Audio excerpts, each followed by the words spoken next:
Dear students, हम लोग अभी सिंटैक्स के कुछ रूल्स को टेकअप कर रहे हैं और उसी कड़ी में हम सिंटैक्स के कुछ और रूल्स की तरफ आगे बढ़ते हैं। देखिए हाजिर है आप लोगों के सामने कुछ और रूल्स।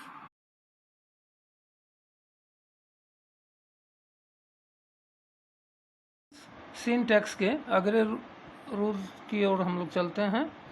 तो अगले रूल में सबसे पहले हम लोग एक स्ट्रक्चर आपके सामने मैं रख रहा हूँ, जिसको मैं आपके सामने रख रहा हूँ। ये स्ट्रक्चर थोड़ा सा देख लीजिए, इसको पहले समझिए। आर्टिकल ए या एन हो कहीं किसी सेंटेंस में, और उसके बाद एडजेक्टिव हो, फिर नाउन हो, फिर आर्टिकल हो, और उसके बाद फिर एडजेक्टिव हो और फिर नाउन हो। तो ऐसी परिस्थिति में देखिए, यहाँ पर अगर आर्टिकल है और यहाँ फिर आर्टिकल रिपीट हो रहा है, तो हम समझेंगे कि यहाँ पर दो सब्जेक्ट हैं। लेकिन अगर ये आर्टिकल रिपीट ना हो रहा हो, ये थोड़ा सा महत्वपूर्ण है, ये आर्टिकल अगर रिपीट ना हो रहा हो, ए एन रिपीट ना हो रहा हो, तो उस परिस्थिति में समझा जाएगा कि सब्जेक्ट जो है वह एक ही है। उस परिस्थिति में सब्जेक्ट एक ही है। तब यहाँ देखिए, यहाँ आर्टिकल यहाँ रिपीट नहीं हो रहा है। इस दोनों स्ट्रक्चर में क्या अंतर है? एक ही अंतर है कि यहाँ पर ये ए एन फिर से इसके अलावा यहाँ पर रिपीट हो गया और यहाँ ए एन रिपीट नहीं हुआ। तो अगर ए एन यहाँ रिपीट हुआ तो समझा जाएगा कि यहाँ पर दो सब्जेक्ट है, एक ये और एक ये, और उसके साथ प्लूरल वर्ब। लेकिन यहाँ आर्टिकल रिपीट नहीं हुआ तो समझा जाएगा कि यहाँ पर सब्जेक्ट एक ही है, भले एंड से जुड़ा है लेकिन सब्जेक्ट एक ही है, और उस परिस्थिति में यहाँ सिंगुलर वर्ब का प्रयोग करेंगे। एग्जाम्पल से और क्लियर करें। जैसे अगर हम लिखते हैं एग्जाम्पल में, ए ब्लैक एंड व्हाइट काउ। देखिए, मैं गाय का एग्जांपल लिया। यहां पर व्हाइट के पहले आर्टिकल रिपीट नहीं हुआ, ये दूसरे स्ट्रक्चर, ये इस स्ट्रक्चर पर हमने ये एग्जांपल सेट किया है। यहां पर ये एडजेक्टिव है और एडजेक्टिव के पहले यहाँ ए आया है। यहाँ पर ये एडजेक्टिव है और एडजेक्टिव के पहले कोई आर्टिकल नहीं आया है, और यहाँ पर नाउन है। तो अब यहाँ पर हम लोग सिंगुलर वर्ब का प्रयोग कर रहे हैं। देखिए, यहाँ पर एक ही गाय जो काली है और उजली है, गाय एक ही है जो काली है, काली और उजली है, वो चल रही है।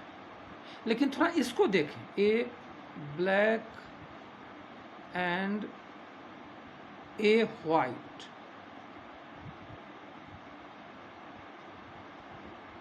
यहां पर हम लोग आर लगाएंगे।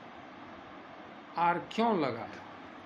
इसीलिए लगाया क्योंकि यहाँ दो गायें हैं, एक काली गाय है और एक उजली गाय है। वो केवल इसी से सिद्ध हुआ, इसी से इसका संकेत मिला, इसी से पता चला कि यहाँ पर जो आर्टिकल है ए, वह यहाँ रिपीट हुआ। लेकिन यहाँ इस सेंटेंस में ये जो आर्टिकल है यहाँ इस एडजेक्टिव के पहले रिपीट नहीं हुआ।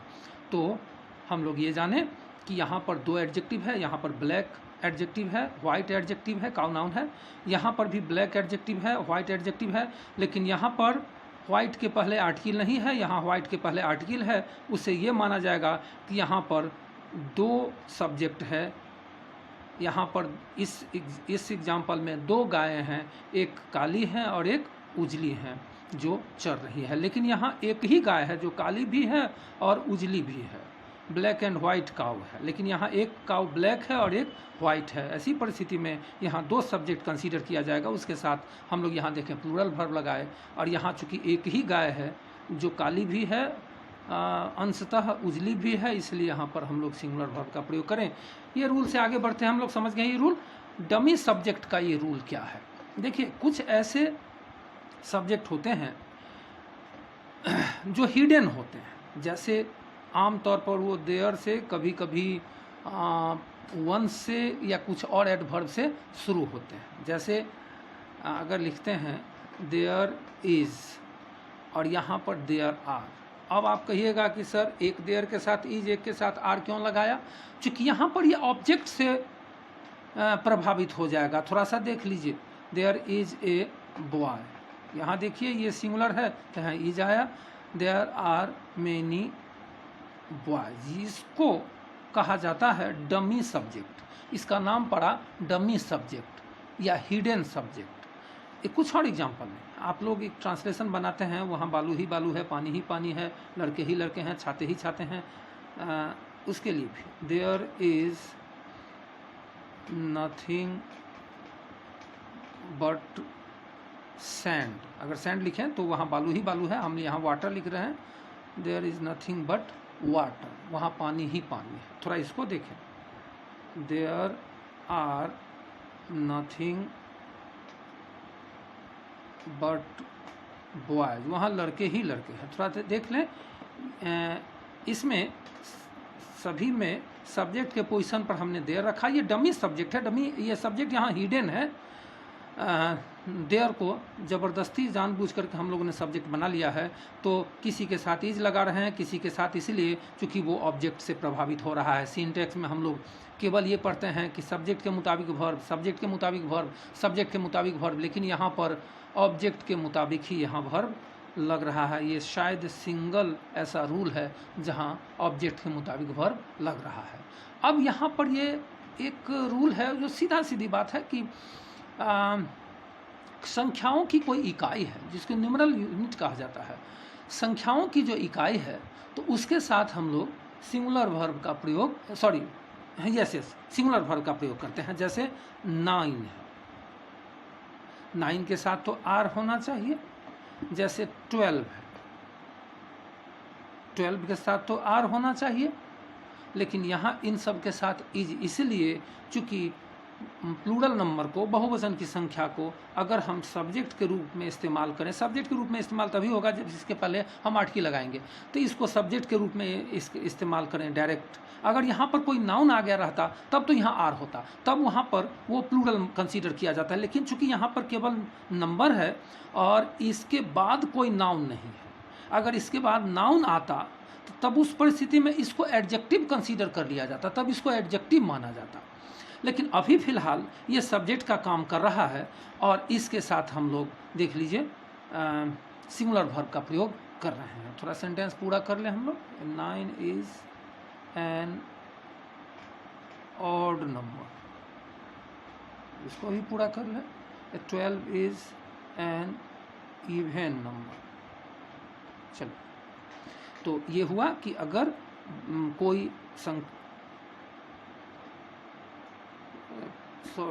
ये प्लूरल नंबर के तहत आएगा, न्यूमरल यूनिट नहीं आएगा, ये प्लूरल नंबर के तहत आएगा।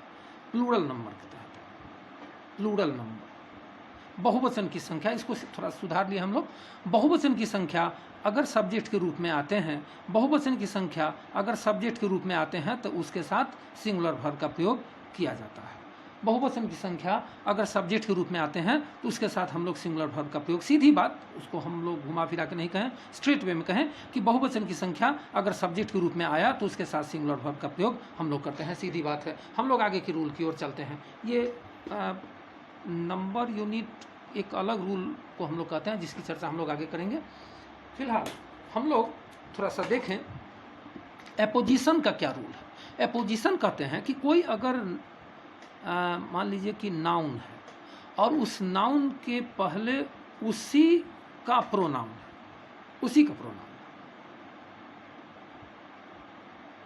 तो उस परिस्थिति में उसके बाद जो वर्ब आएंगे वो वर्ब इस नाउन के मुताबिक नहीं आएंगे, वो वर्ब इस प्रोनाउन के मुताबिक आएंगे। इसी को एपोजिशन कहा जाता है। मान लीजिए कि कोई नाउन आया, उस नाउन के पहले उसी का प्रोनाउन आया, उसी का प्रोनाउन, तो उसका जो वर्ब होगा वो वर्ब नाउन के मुताबिक नहीं होगा, प्रोनाउन के मुताबिक होगा। जैसे मैं लिखता हूं, अपना ही नाम लिखता हूं,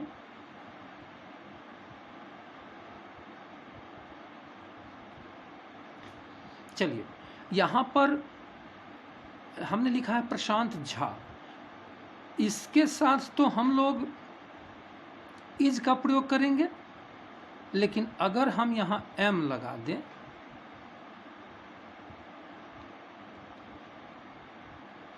यहां पर हम एम लगाएं, तो आप तो कह सकते हैं ये सेंटेंस गलत है। बिल्कुल गलत है, अभी तक ये गलत है। लेकिन अगर हम यहाँ पर इसी का सब्जेक्ट लगा दें आई, मैं प्रशांत झा आपको पढ़ा रहा हूँ, मैं प्रशांत झा आपको पढ़ा रहा हूँ, तो यहाँ पर ये जो वर्ब लगा वो इस नाउन के मुताबिक नहीं लगा बल्कि इस प्रोनाउन के मुताबिक लगा है। इसी को, इस पोजीशन को, इस रूल को कहा जाता है rule of apposition.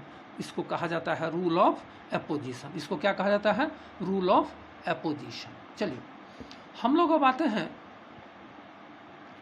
Plural number. अगर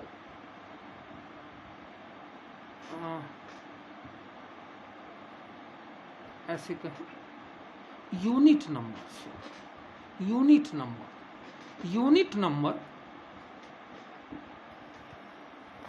या यूनिट ऑफ नंबर्स थोड़ा ज़्यादा बेहतर होगा, उल्टा हो गया था वहाँ, इसको हम लोगों ने सुधारा।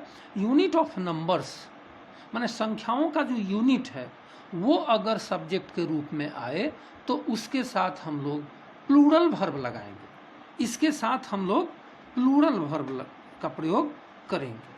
तो आप कहिएगा कि यूनिट ऑफ नंबर्स या संख्याओं का यूनिट क्या होता है? आप सब लोग जानते हैं रीम, 20 जिस्ता के लिए रीम शब्द का प्रयोग है। फिर जिस्ता, जिस्ता, जिस्ता के लिए आप जानते हैं कि 24 कागज़ को हम लोग जिस्ता कहते हैं, या उस सबसे बेहतर डोजन, डोजन। तो आप सब जानते हैं कि डोजन 12 का यूनिट होता है, तो उसी को हम लोग एक, या पेयर, जोड़ा 2 का होता है, तो उसी को हम लोग सब्जेक्ट के रूप में इस्तेमाल करें। जैसे ए डोजन, एक ही दर्जन। यहाँ पर इससे पहले आपने देखा था कि 12 दिए थे, 9 दिए थे, इससे पहले वाले रूल में शायद 8 रूल में हमने बताया था, तो वो सब दिए थे। आप देख सकते हैं कि आप यहाँ अभी हम लिखा ही हुआ रखे हुए हैं कि 9 और 12 के साथ आप लोग इज़ का प्रयोग किए थे, लेकिन यहाँ पर अगर हम डोजन लिख रहे हैं तो इसके साथ हम लोग इज़ का प्रयोग नहीं करेंगे। ए डोजन आर